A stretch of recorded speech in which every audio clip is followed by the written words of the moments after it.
Fin juin, je suis parti pour une sortie gravel autour de chez moi. Il faisait super chaud, le thermomètre affichait 33 degrés. J'avais initialement prévu 80 km dont une bonne partie sur des routes forestières. Bon, au bout de 30 bornes, j'ai vite compris que ça passerait pas et qu'il fallait que je rejoigne un point d'eau. C'est l'inconvénient d'un gabarit comme le mien, j'imagine. Il me faut 700-800 ml à l'heure en activité, donc c'est sûr que ça peut vite limiter l'autonomie selon où je m'entraîne. Bref, j'étais au milieu de nulle part et il fallait que je change mon programme.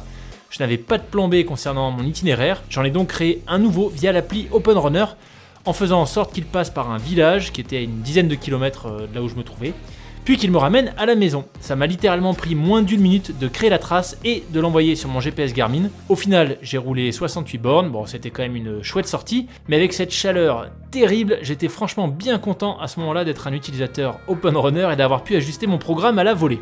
La fiabilité et la simplicité d'utilisation pour gérer mes parcours outdoor, c'est juste essentiel pour moi. Les plans galères, franchement non merci. Du coup, je n'hésite jamais à recommander Open Runner, que j'ai commencé à utiliser pour la petite histoire en 2012 pour mon premier GR20. Open Runner qui est également le sponsor du podcast. Open Runner, c'est donc une application mobile et un site internet. C'est 100% français et c'est développé à Annecy. L'équipe, qui est à taille humaine, est super réactive, sort régulièrement de nouvelles fonctionnalités et surtout, c'est une équipe constituée d'amoureux d'outdoor qui conçoivent donc un produit pour les amoureux d'outdoor.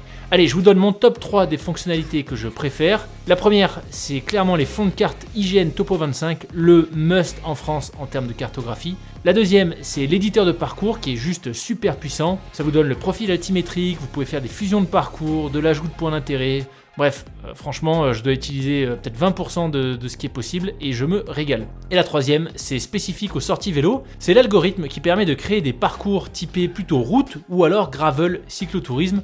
Et du coup, vous passez pas du tout aux mêmes endroits et je trouve ça vraiment très très pratique. En conclusion, si vous êtes à la recherche d'une solution pour tracer, suivre, enregistrer et partager vos parcours trail, rando ou vélo, eh bien je vous recommande vraiment d'essayer Open Runner. De toute façon, c'est gratuit pendant 7 jours.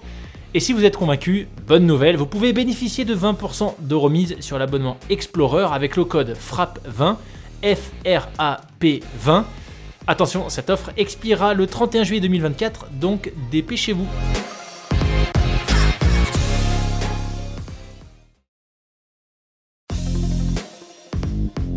Et en fait, là, j'ai découvert un homme extrêmement touchant. On parlait évidemment pas la même langue, mais on arrivait à beaucoup communiquer par les gestes, par des mots-clés, par les regards. Il m'a cuisiné un plat de pommes de terre et de chèvre. Ce qu'il faut savoir, c'est que la viande là-bas, c'est vraiment quelque chose d'assez sacré. Enfin, voilà, en général, on le réserve pour des grandes occasions. Donc voilà, c'est aussi la beauté de ce voyage-là, c'est plein de rencontres et parfois au moment où on s'y attend pas, où on n'est pas forcément prêt, on n'a pas forcément envie.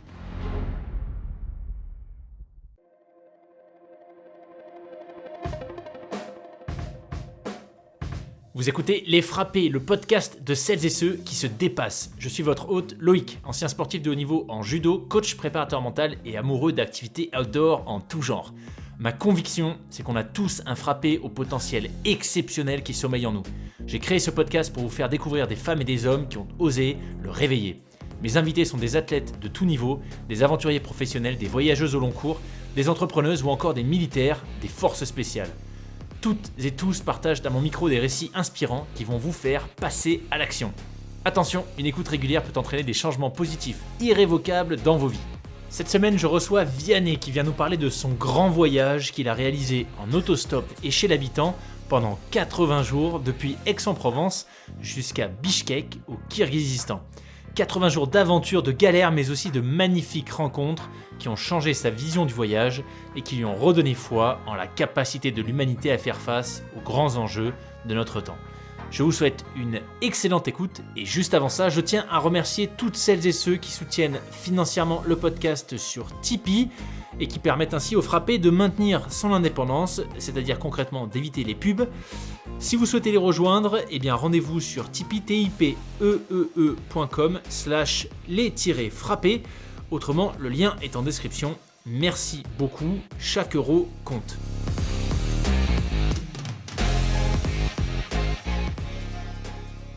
Eh ben écoute, Vianney, super content de te recevoir sur le podcast pour parler de plein de choses. J'imagine de rencontres, de voyages, d'aventures.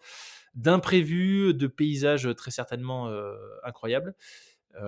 Mais ce que je te propose pour commencer, c'est tout simplement de nous expliquer dans les grandes lignes qui tu es, quel est ton parcours. Bien sûr, bah, merci Loïc, je suis absolument ravi d'être là. Donc moi, je m'appelle Vianney, j'ai 26 ans. Dans les grandes lignes, j'ai fait des études en Angleterre en politique, philosophie, économie, et ensuite des études de commerce en France. Je suis un passionné d'aventure, de voyage. Et donc, à la fin de mes études, je me suis lancé dans un projet un peu particulier que je vais pouvoir vous raconter maintenant. C'est de partir de France jusqu'aux steppes d'Asie centrale, donc quasiment jusqu'à la frontière chinoise, uniquement en autostop et en dormant chez l'habitant. Excellent, excellent. Mmh. Alors, tu es la deuxième personne que je reçois sur le podcast qui vient nous raconter une aventure en autostop et chez l'habitant. Je sais plus d'ailleurs si Julien avait aussi été, enfin, dormait chez l'habitant ou si c'était uniquement de l'autostop, je sais plus trop.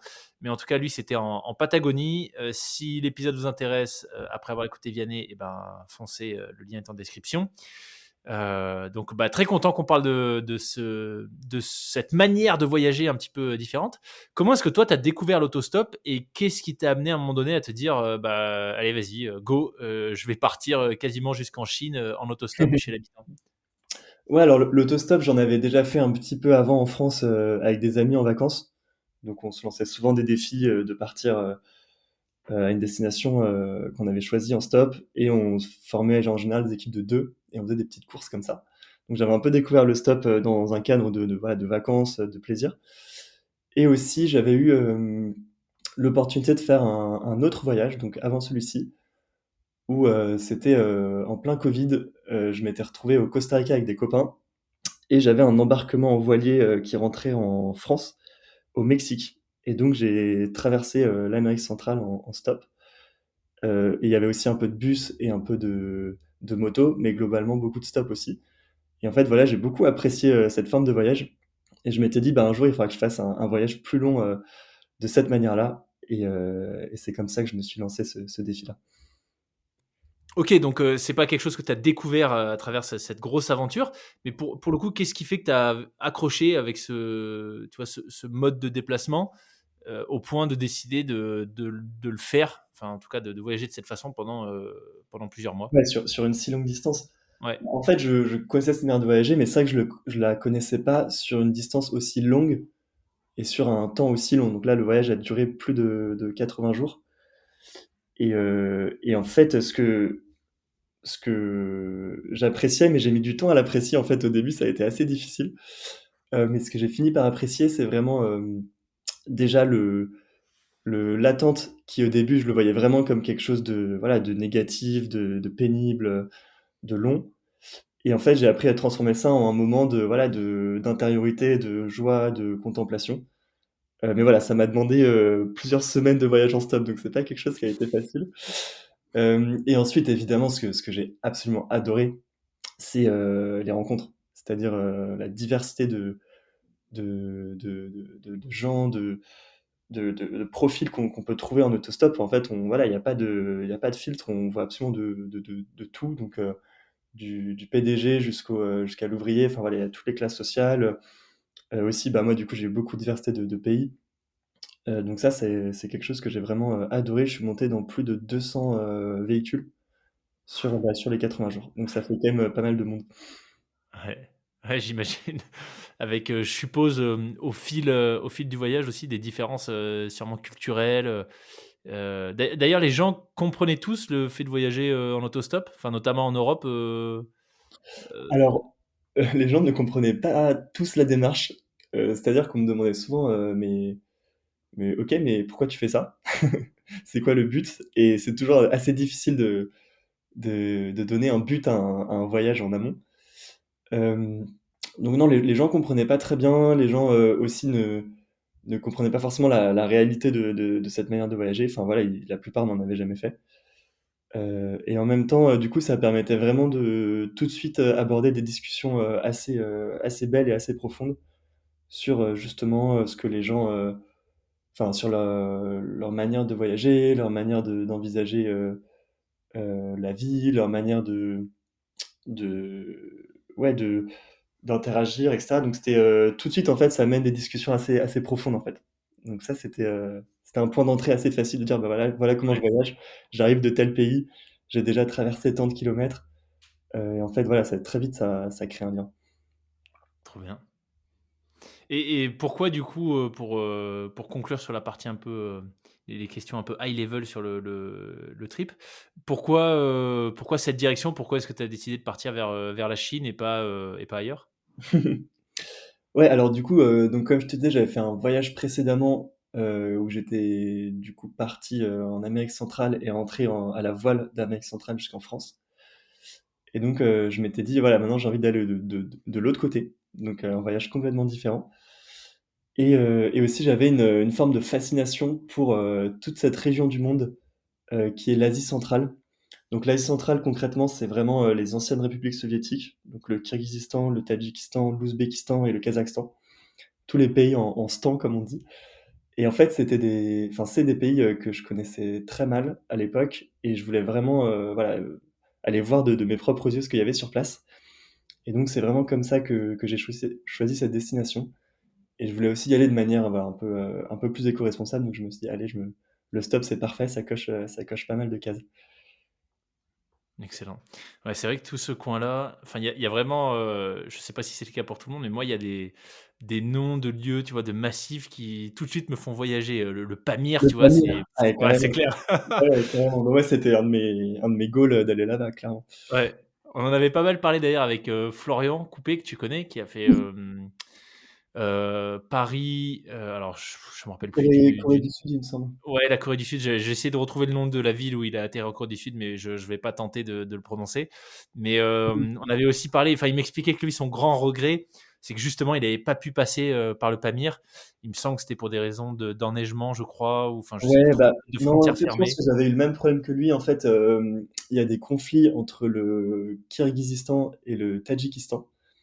Donc le Pamir se trouve, surtout dans le Tadjikistan. Et en fait, du coup, normalement, on peut traverser la frontière assez facilement. Et en ce moment, c'est pas tout à fait possible, enfin, en tout cas, quand j'y étais. Et du coup, ça fait que, bah, là, le Pamir on peut le visiter, mais par contre, faut faire un aller-retour sur plusieurs milliers de kilomètres. Ah ouais, Donc c'est un peu un cul-de-sac, donc c'est assez engageant. Donc moi, j'ai fait ce choix de le faire quand même.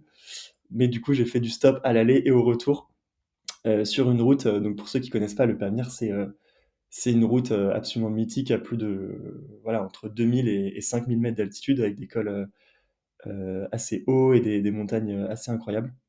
Donc concrètement, c'est au Tadjikistan, l'Afghanistan, un peu la Chine. Et donc voilà, c'est vraiment, des paysages incroyables qui font rêver, pas mal de monde. yes. Le Pamir, parce que du coup, toi, au moment où tu es parti, tu savais déjà quelle était ta destination ou tu avais une contrainte de durée et puis tu t'es arrêté au bout de 80 jours, là où tu te trouvais? Ouais, alors moi, du coup, je suis parti en septembre, et en fait, voilà, je suis pas très malin parce que je suis parti en septembre et en fait, au fur et à mesure que j'avançais, bah, l'hiver, arrivait. Ce qui est pas hyper intelligent puisque, aussi plus j'allais vers l'est, plus l'hiver Eh oui. était rigoureux. Donc je m'étais dit: «Allez, je rentre avant Noël», pour, ne pas me déjà pour, voilà, passer du temps en famille et aussi pour, ne pas me faire, trop, déranger par l'hiver qui là-bas, voilà, la journée il fait -10 et la nuit il fait, entre -20 et -30. Ouais. Donc je m'étais dit: «Voilà, je pense que c'est un bon point pour arrêter le voyage». Et donc il se trouve qu'un peu par coïncidence, ça faisait pile 80 jours, au moment où je OK. suis rentré. OK. Parce que, tu dû faire, tu dû passer des nuits dehors à un moment donné ou tu as à chaque fois réussi à trouver quelqu'un pour t'héberger? Alors sur 80 nuits, du coup, j'en ai passé, 50 chez l'habitant, donc plus de la moitié. Et OK. je me faisais accueillir, assez facilement de manière générale et plus j'avançais vers l'est, plus c'était «facile» entre guillemets de me faire accueillir. Mais voilà, j'ai quand même passé beaucoup de nuits dehors, et notamment j'ai le souvenir de une nuit, dans les steppes, en Ouzbékistan où voilà, je me suis fait, ennuyé par des chiens errants pendant toute la nuit, voilà, qui t'aboient dans les oreilles, pendant des heures et ensuite Ah au ouais, milieu pas de la cool. nuit, une tempête de neige, qui a cassé, enfin voilà, qui était hyper violente et tellement violente qu'elle a cassé certains arceaux de ma tente. Et donc là, je me suis dit, ok, à partir de maintenant, il faut vraiment que je priorise la nuit chez l'habitant. En plus, voilà, dans les steppes, il fait extrêmement froid. Enfin, on était au mois de novembre, fin novembre. Et donc voilà, la nuit, il fait entre -5 et -15. Donc heureusement, j'étais quand même équipé niveau sac de couchage, mais ça reste une nuit extrêmement difficile. Et du coup, voilà, à 7 heures, on est déjà sur les routes pour repartir, tellement c'est pas des nuits reposantes. Ouais. Parce que tu peux peut-être nous parler de la journée type, en tout cas tu vois comment les moments de la journée qui revenaient à chaque fois? Je suppose que les rencontres étaient tout le temps différentes, les paysages, enfin tout ça changeait énormément, mais comment est-ce que tu t'organisais, typiquement, sur une journée pendant ce voyage?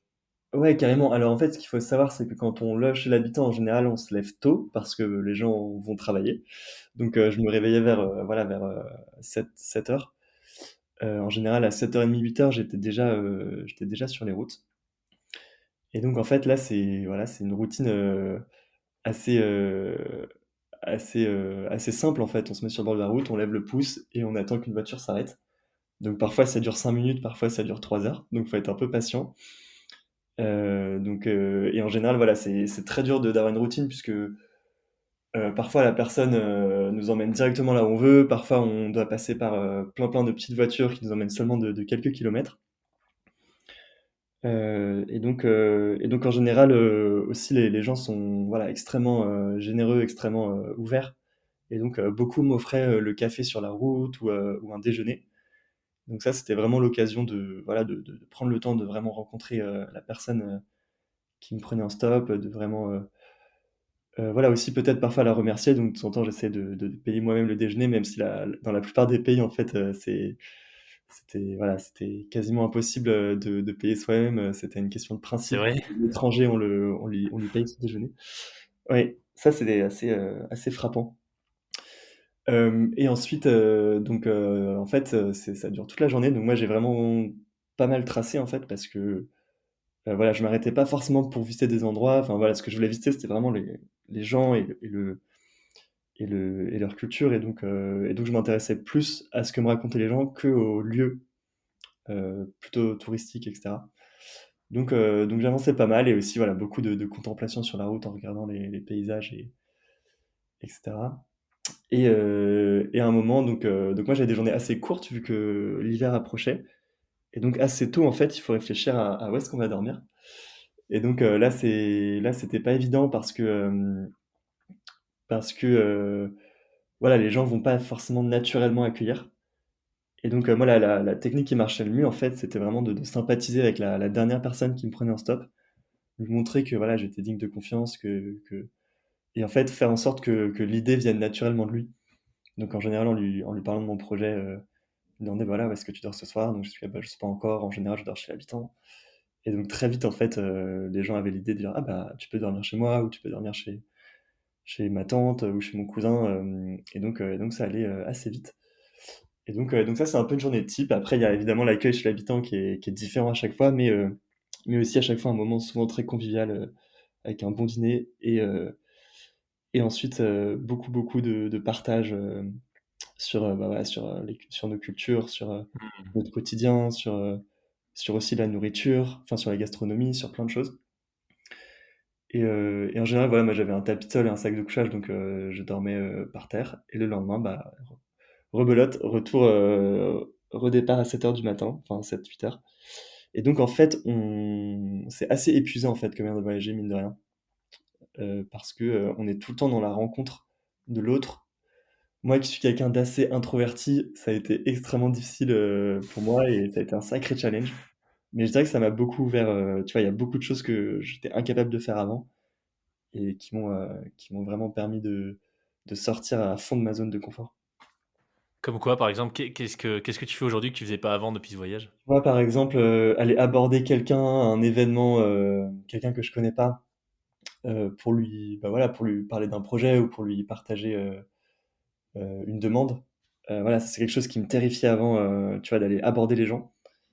Et maintenant, c'est quelque chose que je fais beaucoup plus facilement parce qu'en fait, en stop, c'est ce que tu fais toute la journée. Tu es en Ouais. position de demande et ou alors, voilà, demander des choses, ouais, de dormir chez l'habitant. La 1re fois que j'ai toqué à une porte, pour moi, c'était tellement difficile, j'étais tellement stressé et aujourd'hui, je le Tu fais étais avec en Europe encore, en plus, à ce comment? moment-là? Pour la première nuit chez l'habitant, tu étais en Europe encore, en plus? Ouais, j'étais en Europe, exactement, j'étais en Italie, donc en plus, je parlais pas italien. Ouais, et puis Donc culturellement, il y a peut-être moins cette, enfin, c'est ce que tu disais, plus tu avançais vers l'est, plus les gens t'accueillaient, tu vois, spontanément. Mais, enfin, c'est une question du coup, est-ce qu'en Europe, moi j'ai l'impression, tu vois, quand j'entends des récits de voyage comme le tien, mmh, j'ai l'impression qu'en Europe, on a peut-être moins cette culture, alors en Italie, je sais pas, mais moins cette culture, tu vois, de l'accueil du voyageur, ouais, spontanément en tout cas. carrément, carrément. Bah, en Europe, ça a été extrêmement difficile au début, je me faisais accueillir, très difficilement. Les seules fois où j'arrivais à me faire accueillir, c'était souvent par, couchsurfing. Ouais. Mais tu vois, voilà, ça passe par une application, c'était jamais aussi spontané qu'en Asie centrale où en fait, presque tu avais même pas besoin de demander qu'on te proposait directement et on t'ouvrait la porte directement et c'est enfin voilà, c'est vraiment une question de ouais, de culture, aussi peut-être un peu aussi de religion. Enfin voilà, j'ai traversé beaucoup de pays musulmans et en fait là-bas l'accueil de l'étranger, c'est une valeur extrêmement forte, c'est presque un devoir et donc forcément ça simplifie pas mal les choses. Mmh. Excellent. Hem, J'allais partir sur autre chose, alors attends, faut que je retrouve son nom. Mince, j'ai perdu la page. Tu as écrit un livre, on l'a pas encore évoqué, mais tu as écrit un livre Step by Step, à ton retour, une Ouais, aventure initiatique en stop et chez l'habitant jusqu'aux portes de la Chine, et il se trouve que j'ai la chance de l'avoir, entre les mains. Il est bourré d'anecdotes que je trouve, enfin géniales, le genre de rencontre, le genre d'imprévu que tu as à gérer, uniquement dans l'aventure. Et il y en a une qui m'a vraiment marqué, c'est, alors j'ai plus son nom, je sais plus où tu es, mais, tu as été pris par un chauffeur de camion qui doit s'arrêter régulièrement parce qu'il y a tout le temps des réparations à faire, et tu te retrouves au bord d'une route, sous la pluie, complètement glacé, et là, il y a un vieillard à côté qui finit par t'accueillir. ouais. Et j'ai trouvé cette scène, enfin, je sais pas, dans le dénuement de ce que tu racontes, ou dans la description que tu fais de la. Enfin, moi, je comprends qu'il y a juste une petite pièce, il y a juste un petit foyer, il te fait à manger, il te fait goûter le miel de ses ruches, et puis tu pars, avant même qu'il soit réveillé, si j'ai bien compris. Enfin, je trouve que tu vois, Exactement. la scène est Ouais. vachement, est à la fois très simple et incroyable de partage, parce qu'on comprend qu'il a rien en fait, ou Mmh. qu'il est vraiment, enfin, il a très peu, et pour autant il t'accueille et il te fait confiance au point de, bah voilà, vous dormez côte à côté du Mmh. feu. Ouais, cette scène, elle est incroyable. En fait, pour donner plus de contexte, donc à ce moment-là, j'étais au Tadjikistan et j'étais justement sur le retour de la Pamir Highway, Ok. donc cette fameuse route, au Tadjikistan et en fait, voilà, là, il pendant toute la journée, il pleut des cordes, et en fait, ce qu'il faut savoir, c'est que cette route, c'est une route qui est très, très peu fréquentée. Elle est fréquentée uniquement par, des 4x4 de touristes, mais qui sont pleins à craquer, donc qui prennent pas en stop ou des, camions, enfin des voilà, des camionneurs qui vont vers la Chine, ou vers le Kirghizistan et donc là, je me retrouve au bord de cette route et en fait, voilà, il y a personne qui vient, je suis sous la pluie, je suis trempé, j'ai le moral dans les chaussettes et il y a ce monsieur qui, voilà, qui commence à discuter avec moi. Donc moi, j'étais un peu de mauvaise humeur, donc je lui parle, mais voilà, sans forcément, être hyper ouvert, hyper sympa. Enfin voilà, je voulais juste, avancer, j'étais voilà, un peu de mauvaise humeur et heu et il me dit: «Bah, voilà, écoute, si tu trouves personne, tu peux venir chez moi, il y a ma petite chaumière, juste là derrière. Ça me ferait vraiment plaisir de t'accueillir. Moi, j'ai ma famille qui est partie, à Douchanbé, donc la capitale, donc je suis tout seul ce soir, donc ça me ferait vraiment plaisir de t'accueillir». Donc moi, au début, j'étais un peu réticent, je me disais: «Mais non, faut que j'avance et cetera». Puis finalement, bah, évidemment, aucune voiture ne passe, la nuit arrive et donc je me dis: «Bon, bah, j'ai plutôt trop d'autres choix, je vais passer la soirée avec lui» et en fait, là, j'ai découvert un homme, extrêmement touchant.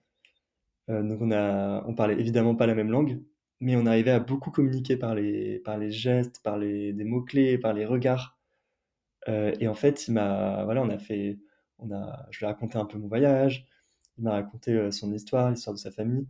Il me montrait, il a sorti tous les albums photos, de sa famille où je voyais qu'en fait, il avait été militaire, il avait fait, plein de choses, incroyables dans sa jeunesse.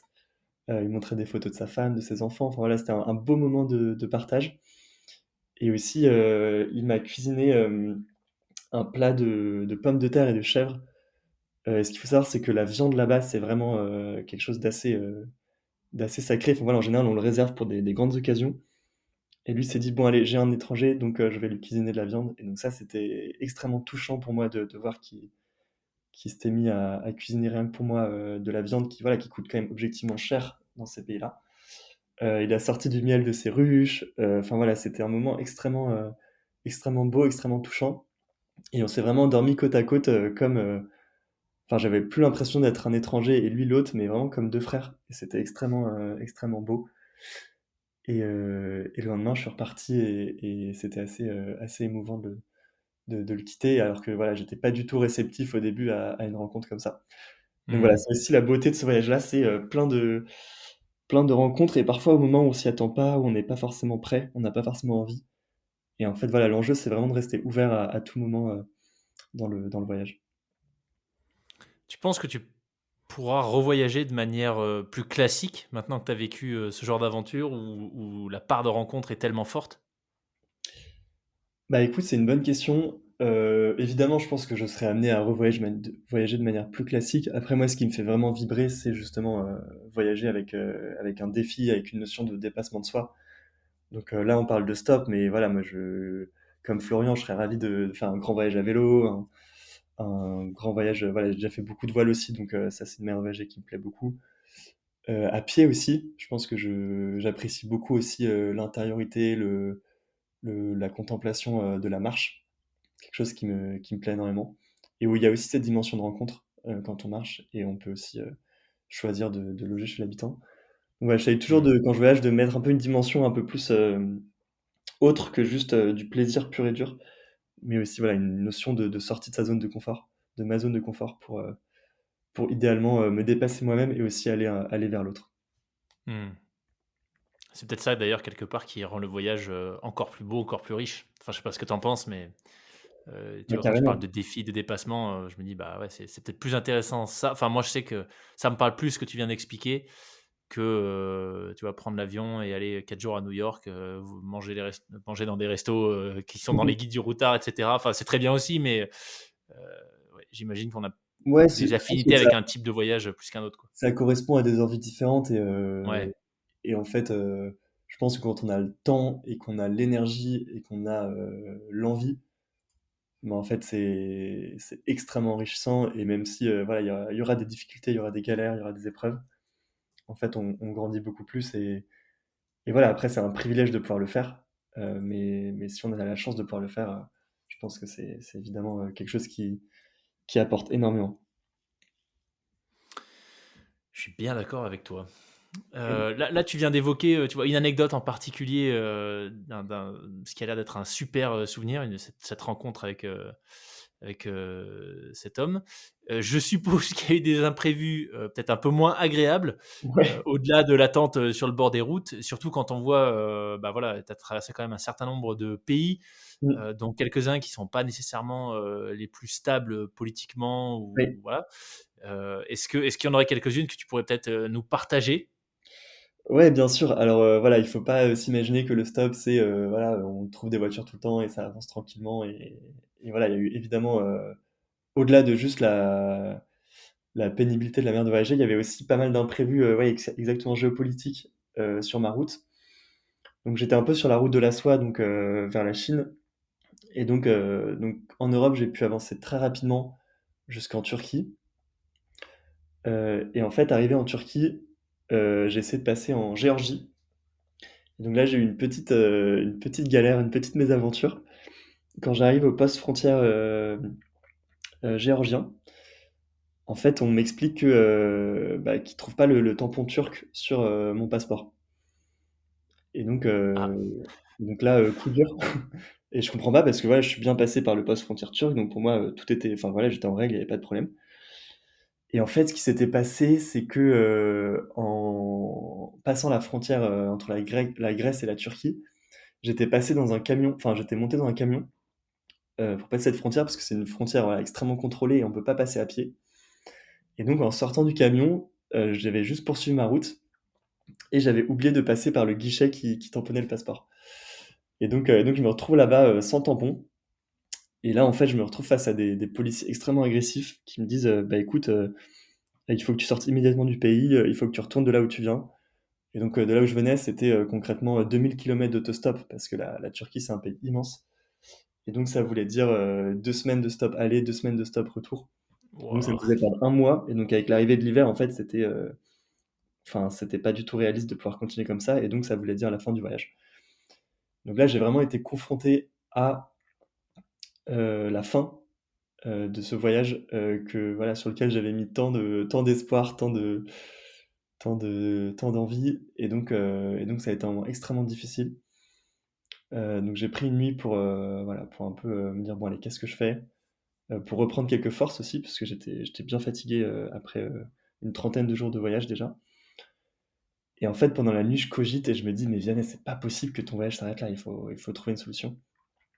Et en fait, je me dis: «Mais si je retourne là-bas, ils vont me dire exactement la même chose qu'ici, j'aurai pas le passeport et je serai toujours aussi illégal, et donc en fait, ça apportera rien de refaire du stop 2000 kilomètres en arrière». Je vais me retrouver exactement dans la même situation. Donc je me suis dit: «Allez, je vais tenter de faire du stop et passer par un autre poste frontière, un peu plus loin, pas loin de l'Arménie». Et donc je suis passé là-bas. C'était voilà, c'était un tout petit poste frontière, avec juste une petite cabane, et quelques policiers qui faisaient des roulements. Et donc là, ils me disent exactement la même chose: «Non, tu pourras pas passer» et cetera. Et là, je me suis dit: «Allez, viens, c'est le moment d'être hyper déterminé». Donc j'ai passé plus de voilà, quelques heures à négocier avec les policiers, ça tournait tout le temps, donc j'arrivais à peu près à m'en sortir. J'avais planté ma tente pas loin, enfin vraiment j'étais prêt à tout pour passer. Et en fait, au bout d'un moment, j'ai il y a un touriste, belge et turc qui parlait français et turc qui est venu à ma rescousse et qui m'a aidé justement à négocier avec le policier. Et en fait, à la fin de la discussion, j'ai compris qu'en fait, je pouvais passer, mais la contrepartie, c'était d'être banni du pays pendant 5 ans et de payer une amende de 500 €. Donc là, je Waouh. me dis: «Waouh, ça fait quand même cher payé». Et je demande du coup: «Est-ce que c'est négociable?» Et donc là, ma grande surprise, le policier dit: «Oui». Et donc là, les négociations commencent, voilà, pendant plusieurs heures. Et finalement donc on lance le processus. Voilà, on s'était mis d'accord à un prix, donc on était parti à 500, on avait descendu à une centaine d'euros, je crois. Et les 5 ans de bannissement, on avait descendu à 2 ans.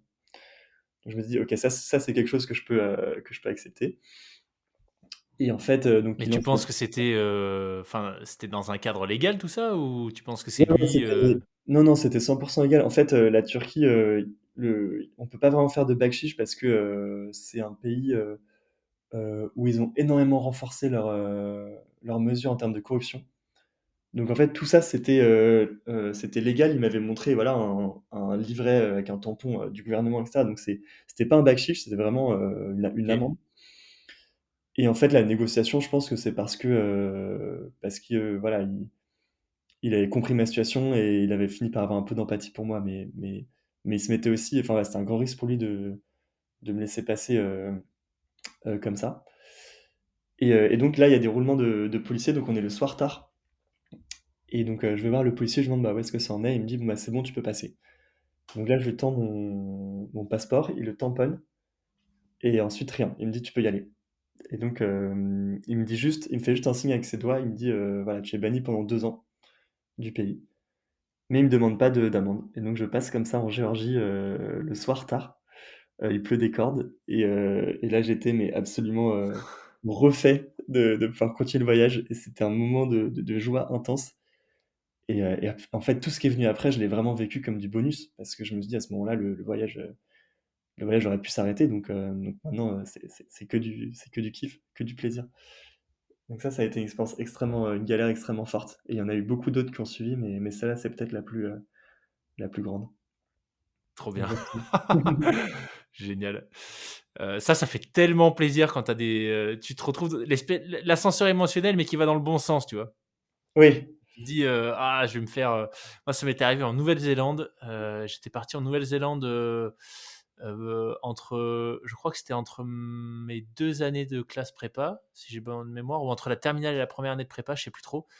Et, et c'est vraiment un pays qui me fait rêver, enfin qui me faisait rêver. Donc j'avais essayé de ramener, tu vois, des guides de voyage, enfin plein de cadeaux pour la famille, etc. Mhm. Et j'avais pas calculé le poids, en fait. Tu vois, naïvement, j'avais, je sais pas, je devais avoir, j'avais 17 ans, je crois, ouais, 17 ans. Et donc j'arrive à l'aéroport pour le retour, valise 32 kilos. Bon, donc le gars m'annonce, je sais plus, 400 ou 500 euros de frais tu vois, de poids supplémentaire, quoi. Et je me dis, mais en fait, j'ai pas 500 euros, quoi. Tu vois, 17 ans, j'ai absolument pas 500 euros. Et Ouais. donc, j'ouvre ma veste, tu vois, enfin, j'ouvre mon sac dépité, je sors le plus gros, le truc qui prend le plus de volume, qui est une veste. Il faisait Mhm. chaud, tu vois, c'était l'été, enfin, non, c'était l'hiver en Nouvelle-Zélande, mais il faisait quand même bon. Euh, et il repèse le truc et il y a genre 31 kilos, quoi. Tu vois, j'ai enlevé un Mhm. kilo. Et là, il me regarde dépité, il me dit, tu vas où? Je dis, bah, en France. Il me dit, ok, bon, bah, moi, je viens en France en septembre, j'espère que tu vas bien m'accueillir. Et boum, il me met le tampon et c'est passé, tu vois. Et là, j'ai fait, Mais ah, génial. incroyable. Il est Et comme venu c'est vrai, finalement? je sais pas, franchement, alors, mais il m'a dit ça, tu vois, mais il m'a pas donné ses coordonnées, rien. Puis il Ah a oui, plus dit d'accord, ça en riant, tu vois. c'était plus Euh, une blague, ouais. ouais, je pense que c'était une blague. J'imagine qu'il peut-être qu'il venait, mais bon, voilà. Et Mhm. donc, quand j'ai récupéré ma valise, il y avait parce qu'il y avait une escale, je crois, à Singapour pour venir à la Nouvelle-Zélande, puis Paris, et ensuite Marseille. J'avais des stickers partout sur la valise, warning, overweight, tu vois. Donc, ouais, ce gars-là, Ouais, ça m'a c'est marqué, quoi. ce genre d'ascenseur émotionnel où tu pars d'une situation sur le papier complètement désespérée Ouais, et où en fait tu arrives quand même à aller au bout de ton projet. Je trouve que c'est ouais, c'est quelque chose d'extrêmement ouais, jouissif, d'extrêmement puissant et ouais. aussi voilà, qui donne confiance pour la suite. C'est clair. Et puis, je trouve aussi qu'il t'incite après toi-même à être peut-être clément, tu vois, ou patient, ou tu vois, quand tu te retrouves dans l'autre situation, où Mmh.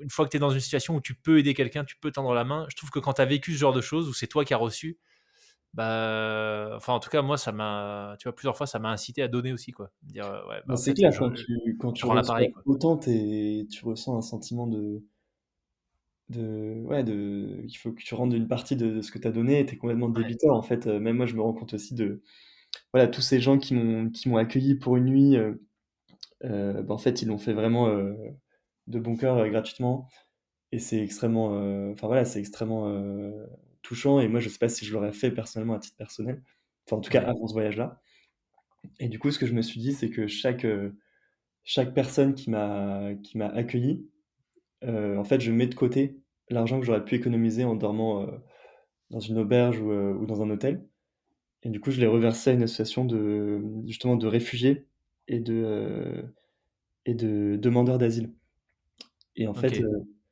et en fait, ça m'a permis de me dire: «Bon allez, je reçois énormément, mais au moins je rends une microscopique partie de ce que j'ai reçu» et heu et ouais, je trouve qu'il y a quelque chose de ouais, dans le voyage, il y a quelque chose qui pousse à vouloir, voilà, donner davantage par rapport à tout ce qu'on a et la chance Mhm. qu'on a et qui fait réaliser pas mal de choses.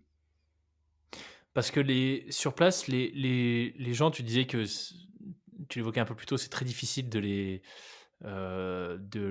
leur payer un repas, par exemple. Est-ce que tu arrivais, tu vois, à leur rendre quelque chose avant de partir, que ce soit de l'argent, un cadeau ou je sais Mmh. pas, du temps, tu vois, en faisant certaines tâches ménagères, par exemple? Ouais, carrément. Alors, en fait, j'avais déjà, de base, j'étais parti avec un petit sac avec plein de mini tours Eiffel en porte-clés, que j'avais été acheter, juste en bas de la tour Eiffel avant de partir et donc j'offrais, sur ma route, chaque fois, un petit porte-clés aux différents gens avec qui j'avais passé du temps et avec qui j'avais réussi à créer un lien. Donc que ce soit des conducteurs ou des hôtes, enfin des gens qui m'accueillaient et donc ça, c'était voilà, c'était plus symbolique qu'autre chose et puis ensuite, évidemment, j'essaie de me rendre, un maximum disponible pour aider. Donc par exemple, les routiers, je les aidais sur leur livraison, ou alors, les gens qui m'accueillaient, voilà, j'essayais de cuisiner avec eux, de vraiment d'être disponible pour eux et donc en fait, ça c'était, ouais, c'est pour moi, c'était assez évident que de le faire. Voilà, quand on est accueilli, c'est normal de rendre un peu, en retour. Mmh. Mais voilà, après j'aurais aimé pouvoir leur donner plus et parfois c'était un peu frustrant, ce sentiment de voilà, de recevoir autant et de pas pouvoir, rendre. Ouais, Mais voilà, ce qui était beau, c'était aussi de pouvoir rester en lien. Donc la plupart me demandaient un WhatsApp, un Instagram, et en fait, même aujourd'hui, je continue à recevoir des messages de toutes ces génial. rencontres, de tous ces gens qui m'ont accueilli, parfois de numéros absolument inconnus du Kazakhstan. Enfin voilà, c'est assez rigolo. Tu penses que tu y retourneras dans ces pays? Ou retourner voir peut-être certaines personnes en particulier, Bah, avec j'aimerais lesquelles les rencontres beaucoup. vont être vraiment fortes? Ouais, ouais, j'aimerais bien. J'aimerais bien. Je pense que c'est aussi une région qui évolue extrêmement rapidement. Enfin, je voyais ne serait-ce que économiquement. Voilà, c'était une région qui était quasiment en chantier partout, que ce soit les routes, les villes. C'est extrêmement dynamique. Donc je sais pas si je retourne dans quelques années, est-ce que ça aura beaucoup changé? Mais en tout cas, voilà, je me suis fait enfin, j'ai eu quelques rencontres très très marquantes, notamment en Ouzbékistan et au Kirghizistan. Et donc, voilà, j'aimerais beaucoup, beaucoup y retourner, notamment avec un jeune Ouzbek qui m'avait accueilli à Tachkent et qui avait exactement mon âge, mais qui avait, voilà, une histoire de vie complètement différente. Où en fait, il avait beaucoup de frères et sœurs, il venait d'une famille assez pauvre et c'était le seul de sa famille qui avait fait, des grandes études et du coup, il s'est retrouvé à devoir, payer les études, de ses frères et sœurs, payer aussi le la maison de ses parents. Enfin voilà, il avait des énormes responsabilités sur les épaules et en fait, c'était génial de pouvoir échanger ensemble parce on avait une enfance tellement différente et donc ça a été extrêmement fort. Excellent. Le projet du livre, tu l'avais en tête, au moment du départ ou ça t'est venu après, au retour? Moi, j'avais pas j'étais parti vraiment sans aucune intention de d'écrire un livre. Voilà, pour moi, c'était vraiment plus un voyage personnel.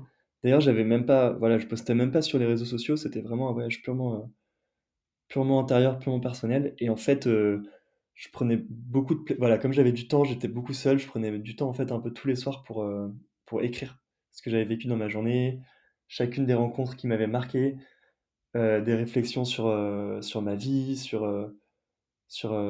la solitude, sur le danger, sur, le voyage, sur, sur la liberté. Enfin, voilà, plein de thèmes qui me tenaient vraiment à cœur et donc en fait, je me suis retrouvé à mon retour de voyage avec, tu vois, j'ai tout compilé sur un Google Doc et j'étais à plus de 150 pages, de notes. Donc là, je me suis dit: «Mais attends, mais il y a peut-être quelque chose à faire là» et je ressentais aussi cette envie de partager, mais pas forcément partager mon voyage parce que c'était pas forcément très intéressant, mais plus partager des petits messages d'audace, des petits messages d'altruisme, des petits messages de d'émerveillement, des voilà, plein de petites choses qui moi m'avaient beaucoup marqué et qui je pense, peuvent toucher, des gens et donc c'était vraiment cette démarche-là et en fait, voilà, je me suis dit: «Bon allez, j'avais rien prévu au retour, j'avais pas prévu de commencer un job externe». Je me suis dit: «Allez, je prends ces prochains mois pour écrire, c'est mon nouveau défi et c'est ma manière à moi de continuer à voyager». Trop bien. Mmh. Et pour ouvrir une parenthèse, du coup, l'aventure de l'édition, ça s'est passé comment, pour toi? Parce que tu as été édité par, Flammarion, donc c'est quand même, grosse maison d'édition. Il s'est passé combien de temps entre le moment où tu t'es dit, «Bah, allez, go, tout ce Google Doc, je vais le transformer en livre» et ça a été quoi les grandes étapes? Alors les grandes étapes, ça a été donc je suis rentré fin décembre et j'ai commencé à écrire véritablement, début janvier, enfin mi-janvier et donc à ce moment-là, voilà, je me lance dans mon projet mais j'ai aucune certitude et voilà, c'est vraiment que de la remise en forme de notes, aussi réfléchir un peu à voilà, le fond du projet, qu'est-ce que j'avais envie de transmettre et cetera. Ouais, Donc il y a tout un travail un peu, au départ de voilà, juste de calibrage de ce que je voulais et ensuite, voilà, la rédaction, pure et dure qui est un immense travail et donc ça a duré jusqu'à fin avril, début mai, donc ça a 4 mois. Mais voilà, 4 mois qui ont été passionnants parce que moi j'ai adoré justement, cette période-là, où en fait j'avais ma routine, tous les matins, je savais que j'écrivais pendant 4 heures et c'était un peu mon moment d'intériorité, de retour en arrière, de digestion un peu de tout ce que j'avais vécu et donc je me suis retrouvé, fin avril, début mai avec un manuscrit et une première version. Et donc je pensais que j'avais fait le plus dur.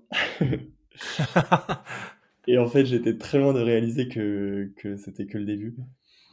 Et en fait, donc là, j'ai passé, voilà, moi je connais personne dans le monde de l'édition, voilà, je pars vraiment de zéro. Et donc, j'ai commencé à me renseigner. Plus j'appelais des gens, plus on me disait que ça allait être compliqué, plus on me décourageait de le faire. Donc c'était une période assez difficile où j'ai beaucoup douté. Je me suis dit, mais en fait, peut-être que, voilà, quelle est ma légitimité? Voilà, voilà, des récits de voyage, il y en a des milliers. Qu'est-ce que le mien, il apporte de plus que celui de quelqu'un d'autre? Voilà, il y a eu beaucoup, beaucoup de remises en question. Je voyais que ça prenait pas, donc j'essaie de passer plutôt par des contacts de contacts. Donc le cousin de mon pote qui travaille dans l'édition, ou la vieille tante qui connaît un peu le milieu, etc. Et donc j'essaie de un peu trouver des contacts comme ça. Je voyais que ça marchait pas très bien. Et donc là, on arrive au mois de fin juin. Donc après quasiment 2 mois de recherche intense au téléphone avec plein plein de gens hyper différents. Et donc fin juin, je me dis, bon bah là, ça va être très très long.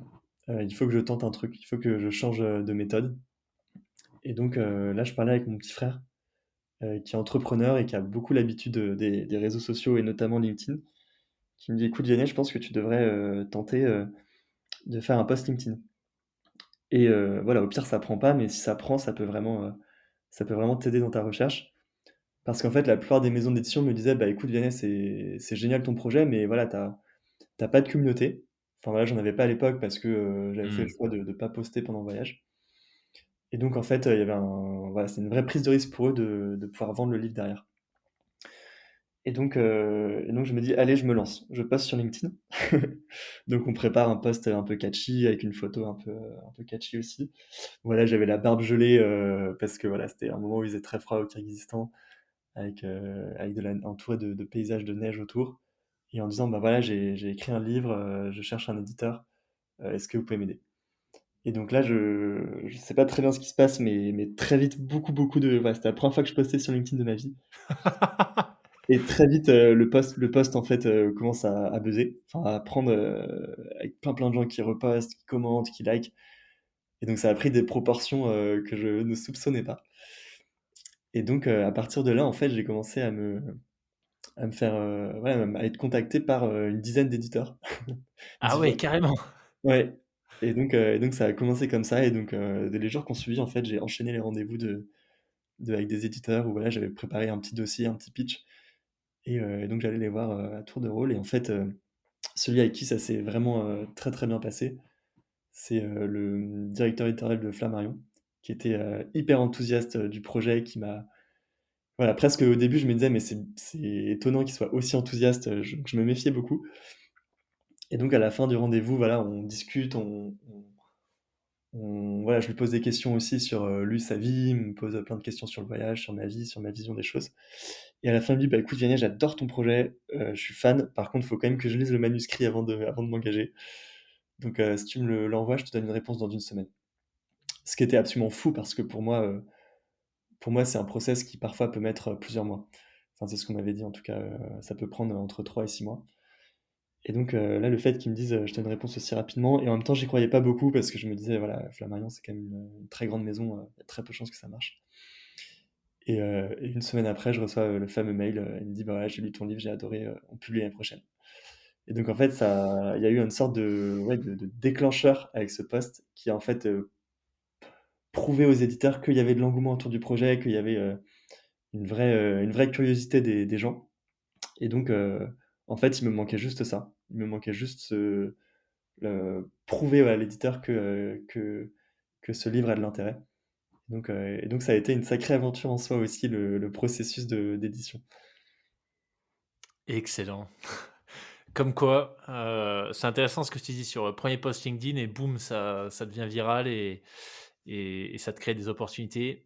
La conclusion, c'est quand même qu'il faut oser, même si on n'est pas familier d'un univers, d'un mode de communication ou autre. Ouais, exactement. Mais j'étais hyper angoissé par le fait de me mettre en avant. Enfin, c'est quelque chose avec lequel j'étais pas du tout à l'aise. Et surtout, aussi, voilà, j'avais des a priori très négatifs sur LinkedIn à l'époque. Bon, il est toujours un peu d'ailleurs, hein, mais Mais voilà, pour moi, c'était un peu la consécration de l'ego et du soi-même, et c'est quelque chose qui me dérangeait vraiment, voilà, quand je regardais. Donc j'avais un peu du mal à, voilà, j'ai une barrière psychologique à passer en me disant, bah non, non, mais tu le fais pour un projet qui a du sens et qui compte pour toi. Et donc, il faut franchir ce pas-là. Et voilà, après, la difficulté, c'est de ne pas tomber dans cette, un peu dans cette, voilà, de vouloir se faire mousser sans arrêt, etc. Mais moi, en tout cas, je trouvais que ça avait du sens, et ça a marché. Et je pense que les gens l'ont senti aussi. Et c'est pour ça qu'ils ont été touchés par le post. Génial. Génial, en tout cas, c'est hyper inspirant entre le voyage et puis cette notion de, en fait, finalement, est-ce que c'est pas, je te pose la question en même temps que j'y réfléchis, donc je le fais à voix haute. Heu, tu as beaucoup reçu dans le voyage, pendant ton voyage, enfin, c'était un peu même d'ailleurs les enfin, c'était clairement l'essence, de la Mmh. manière dont tu voulais voyager. Est-ce que ce livre, c'est pas un peu aussi une manière de rendre à tous ces gens qui t'ont beaucoup donné? Parce que tu les enfin, tu vois l'anecdote que je partageais tout à l'heure sur ce vieux monsieur qui t'accueille, tous les gens qui te prennent en route. En fait, c'est un peu leur rendre hommage aussi, non, à travers ton livre? Une Exactement, moi manière de je les l'ai remercier? exactement. En fait, ce livre, c'est un peu une sorte de lettre de remerciement, géante, pour tous ces gens qui m'ont rendu service, qui m'ont ouvert leur portière, qui m'ont ouvert la porte de leur maison. Et notamment, je sais pas si tu as le livre entre les mains, mais à la fin, je cite, absolument, tous les gens qui m'ont, accueilli, et donc je mets, leur prénom, enfin tous les gens Ouais, qui m'ont accueilli et qui m'ont pris en stop, et donc je mets leur prénom et à chaque fois une petite anecdote sur eux qui m'a marqué. Et donc ça, c'était une manière pour moi de, voilà, de vraiment être attentif à eux et à les remercier pour tout ce qu'ils m'avaient donné. c'est génial que tu noté tous les prénoms, les lieux et cetera. Il y en a 10 pages, hein, donc clairement, on voit que, voilà, il y a eu du monde qui t'a aidé dans ce voyage. Ouais, c'est vraiment comme une chaîne d'entraide, en fait, de gens qui m'ont permis d'aller au bout d'un rêve, et c'est Ouais, ça qui est beau, en fait, dans ce livre aussi. génial. Fabuleux. Alors tu l'as évoqué quand même, à plusieurs reprises, enfin, tu as évoqué plusieurs apprentissages, je dirais que tu as fait pendant ce voyage, mais si tu devais en retenir qu'un, ou plutôt la manière dont ce voyage t'a changé, tu dirais que c'est quoi? Alors effectivement, j'en note plusieurs à la fin, donc il y en a 3 ou 4 qui ont été assez forts pour moi. Mais je dirais que en tout cas celui qui m'est le plus utile aujourd'hui, c'est cette notion d'audace dont on parlait. Mmh. Cette notion d'aller au bout de ses aspirations profondes. En fait, ce dont j'ai pas trop parlé aussi, c'est un peu la jeunesse du projet, où, j'ai vraiment, ressenti comme une forme de, voilà, d'appel, de murmure intérieur, au fond de moi, d'intuition. Et en fait, voilà, dans nos vies, enfin moi je ressens beaucoup d'intuitions comme ça, et parfois j'ai tendance à un peu ne pas les écouter, ou à les parce que, rationnellement ça a pas forcément de sens. Enfin, par exemple, se dire, je vais monter un projet pour aller, jusqu'en Asie centrale, en stop, voilà, c'est pas quelque chose, de forcément, très rationnel. Et donc moi, c'est vraiment cette capacité à écouter, intérieurement, ce à quoi j'aspire, et c'est quelque chose, qui est en fait, utile pour toute la vie, et qui est vraiment un enseignement extrêmement puissant, et hem et qui m'aide encore aujourd'hui. Il va y avoir une deuxième phase ou en tout cas un autre voyage en autostop, tu penses? Bah oui, bien sûr, pas plus tard qu'il y a 3 semaines, je suis parti retrouver un de mes meilleurs copains qui était en tour du monde, en stop, et donc je lui ai fait une petite surprise. Je suis allé le rejoindre, pendant son voyage, sans le prévenir. Donc lui, il était en Croatie, enfin il était en Grèce. Je voulais le retrouver en Grèce au départ, et finalement il a avancé plus vite que prévu, donc j'ai retrouvé en Croatie. Et donc moi j'y suis allé en train de nuit, et donc j'arrive là-bas, j'avais grâce à l'application qui s'appelle Polar Steps, j'arrivais à peu près à savoir, où il était, et donc j'ai réussi à le retrouver, en pleine nuit, alors il bivouaquait tranquillement, et ensuite on a fini le voyage ensemble, du coup de Dubrovnik en Croatie jusqu'en France. Et donc ça m'a rappelé un peu des petits souvenirs, de voyage, ensemble, et surtout, en fait, c'était génial de pouvoir, partager le voyage avec quelqu'un, parce que c'est vrai qu'il y a quelque chose de, voilà, c'est extrêmement, chouette de pouvoir voyager seul et on a une liberté incroyable, mais il y a toujours cette petite frustration de pas pouvoir le partager. Et donc là, le fait d'être tous les 2 pouvoir vivre ce moment ensemble, en fait, ça renforce l'amitié et c'est extrêmement beau. Donc ouais, il y aura clairement d'autres voyages en stop, peut-être pas pour tout de suite, mais en tout cas, c'est une manière de voyager qui me plaît énormément et qui me pousse hors de ma zone de confort chaque fois un peu plus. Génial. Génial. Ben écoute, Vianney, un immense merci. C'était passionnant de partir à la découverte, de partir voyager en tout cas, step by step, pour reprendre le titre de ton livre, en autostop et Sympa, chez très l'habitant. bien. C'était vraiment super. Est-ce que toi, il y aurait peut-être un message que tu voudrais faire passer, souligner ou évoquer, peut-être quelque chose qu'on a justement pas évoqué dans l'échange, pour conclure cet épisode? Bah, en fait, peut-être le message de fin que j'aimerais faire passer, c'est qu'en fait, moi, en fait, cette expérience m'a vraiment, redonné foi en l'humanité et je pense que c'est quelque chose qui est extrêmement important aujourd'hui, où en fait, on entend énormément de choses négatives, que ce soit dans les médias, sur les réseaux sociaux. Voilà, beaucoup de drames, beaucoup de nouvelles négatives, beaucoup de choses, un peu angoissantes, que ce soit aussi liées aux sujets climatiques, et sociétaux. Et en fait, se dire qu'il faut enfin voilà, il faut être capable d'entretenir cette foi en l'humanité si on veut vraiment, avancer ensemble. Et donc moi, c'est aussi ce voyage m'a vraiment, remis beaucoup en question sur ma foi en l'humanité et le fait de de me dire qu'en fait, on est obligé de croire en l'humanité si on veut résoudre tous nos défis, sociétaux, environnementaux et cetera. Et donc voilà mon message, de se faire confiance les uns les autres, même si, parfois c'est désagréable, compliqué, et voilà, moi, c'est quelque chose qui me porte au quotidien, enfin, en tout cas, c'est vraiment ce que je retiens de ce voyage-là aussi. Fabuleux. Bien, un grand merci une fois de plus, Vianney. S'il y en a encore une fois qui veulent lire ton livre, le lien est en description. Step by Step. Une aventure initiatique en stop et chez l'habitant jusqu'aux portes de la Chine. Et puis moi, je te souhaite du coup une bonne préparation pour un éventuel prochain trip en autostop ou autre format. Génial, merci beaucoup Loïc. À bientôt. À bientôt, au revoir. Merci d'avoir écouté cet échange avec Vianney jusqu'au bout. J'espère que ça vous aura donné envie de vous initier, pourquoi pas, au voyage en autostop et chez l'habitant. Si vous avez apprécié cet épisode, pensez à le partager autour de vous et de manière générale, parlez du podcast à un maximum de personnes. C'est comme ça qu'on pourra avoir encore plus de gens qui osent se lancer dans leurs propres projets et surtout qu'on donnera de la visibilité à ces invités exceptionnels qui viennent chaque semaine nous partager leur parcours. Je vous disais en introduction, si vous souhaitez soutenir le podcast financièrement cette fois-ci, ça se passe sur Tipeee, tipeee.com/les-frappés. Le lien est en description. Chaque euro compte pour permettre au frappé de maintenir son indépendance. Merci beaucoup pour votre fidélité. Je vous dis à la semaine prochaine pour un nouvel épisode, cette fois-ci avec 2 femmes militaires qui vont être porteuses de la flamme olympique.